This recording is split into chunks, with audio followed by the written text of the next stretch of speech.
In the book of Ezekiel, there are those that believe Gabriel appears in chapter 9 and that he is referred to as the man in linen, who is tasked by God to go through the land of Israel and mark upon the foreheads of those who will be spared from his judgment.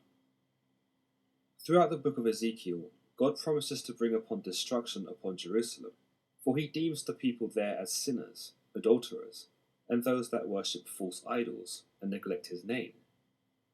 But it isn't until chapter 9 that his plan is actually put into motion, where in Ezekiel 1 through 2, Ezekiel tells us, "Then I heard him call out in a loud voice, 'Bring near those who are appointed to execute judgment on the city, each with a weapon in his hand.'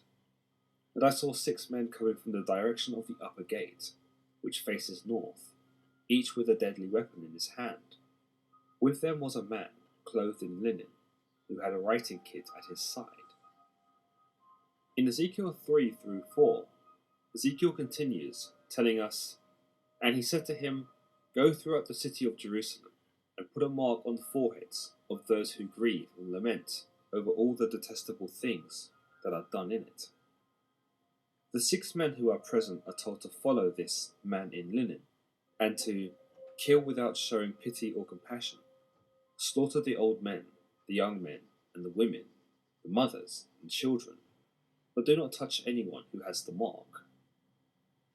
By Ezekiel 9:11, the man in linen reports that he has done as the Lord has commanded, implying that those who were marked were spared, whilst those who were not were butchered by the 6 men that God had sent. Of course, this man in linen could have been anyone, mortal or otherwise. However, the repeated description of him being the man in linen has led many to link this with the entity who approaches Daniel in 10:5 through 6, who is described as a man dressed in linen. By this, some see Gabriel as a key facilitator of the destruction of Israel, for he is the one who marks the Israelites, in effect, deciding which ones live and which ones die. Of course, it is entirely possible that God had already decreed which ones were to be marked, and that this man in linen, or Gabriel, is simply following God's instructions. By this, there exists some controversy as to Gabriel's role as far as Israel is concerned. While it is alluded here that he destroys or helps destroy Israel, he is also seen as a protector of Israel. One might say that while he may have the people's best interests at heart, his protection is only available as long as God decrees it.